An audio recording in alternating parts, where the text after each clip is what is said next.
Le peuple togolais est debout comme un seul homme. Depuis plusieurs semaines, ils sont des milliers de Togolais à répondre à l'appel à manifester des différents partis politiques d'opposition pour mettre fin au demi-siècle de règne sans partage de la famille Gnassingbé. Tout a commencé le 19 août dernier avec la manifestation du Parti national panafricain de Tipi Achadam. Une manifestation inédite qui a permis de mobiliser plusieurs milliers de Togolais dans les grandes villes du Togo et qui s'est soldée par la mort de 2 manifestants tués par balle.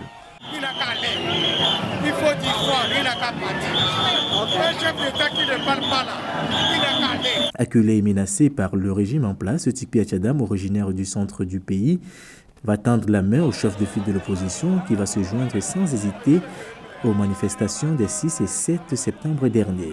L'annonce de ces mobilisations de l'opposition vont faire trembler le régime de Fort Gnassingbé qui va à l'issue du Conseil des ministres du mercredi 5 septembre annoncer l'étude d'un avant-projet de loi qui prévoit la modification des articles qui sont réalisés sur la manifestation de la Constitution.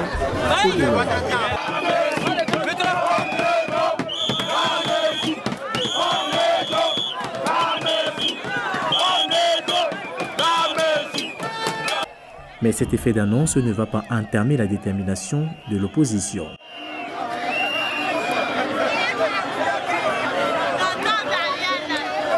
C'est une marche républicaine, comme l'a dit Abdou entre-temps.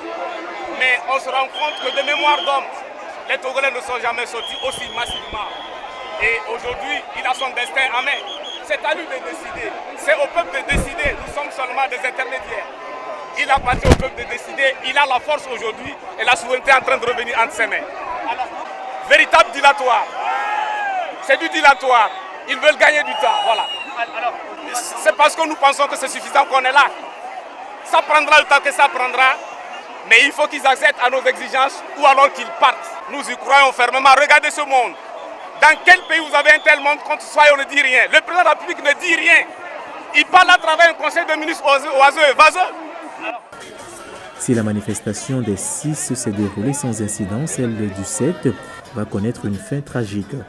Les manifestants de l'opposition observant un sitting tard dans la nuit au centre-ville vont être dispersés à coups de gaz lacrymogène. La répression va se poursuivre le lendemain du 8 dans plusieurs bastions de l'opposition. Le bilan de ces répressions font état d'une centaine d'arrestations selon les organisations de défense des droits de l'homme. Elles vont plus loin en annonçant également plusieurs blessés, dont une dizaine graves.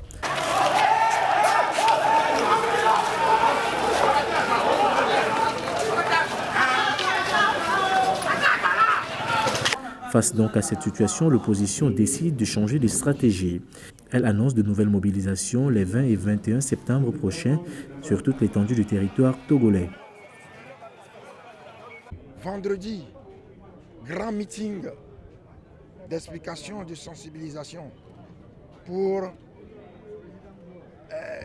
approfondir un peu l'analyse des choses. Ensuite, la semaine prochaine, mercredi et jeudi,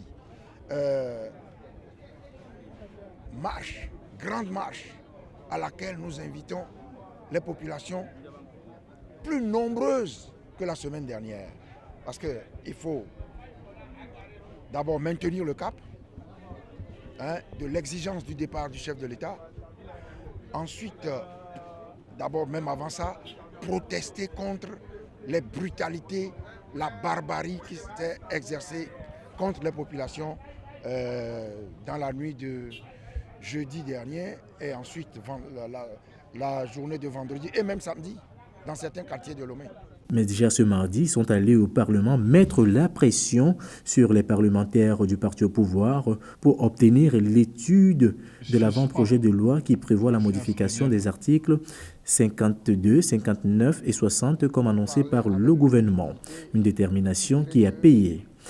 Pour le moment, ce que nous avons souhaité a été accordé parce qu'il était impossible de débattre du budget de l'Assemblée nationale dans le contexte politique actuel. Personne ne nous comprendrait. Et donc, nous avons demandé le report en attendant qu'on voit un peu plus clair dans le contexte, dans le texte du projet de loi de révision dont on nous dit qu'il a été introduit par le gouvernement. On ne connaît rien du tout. On verra. Mais pour le moment, ça va. mais à chaque jour suffisant. Demain, on gardera la vigilance nécessaire pour éviter un déphasage avec les aspirations des populations. La pression s'accentue de plus en plus autour de Faure Gnassingbé et de son gouvernement qui s'est obstiné à faire des réformes tant réclamées par le peuple togolais. Il faut par ailleurs souligner que l'opposition togolaise, dans sa grande composante, exigeait le retour à la constitution de 92 qui prévoyait particulièrement la limitation de mandats et un scrutin uninominal majoritaire à 2 tours. Droit Libre TV, la web télé 100% droits humains, 100% liberté d'expression.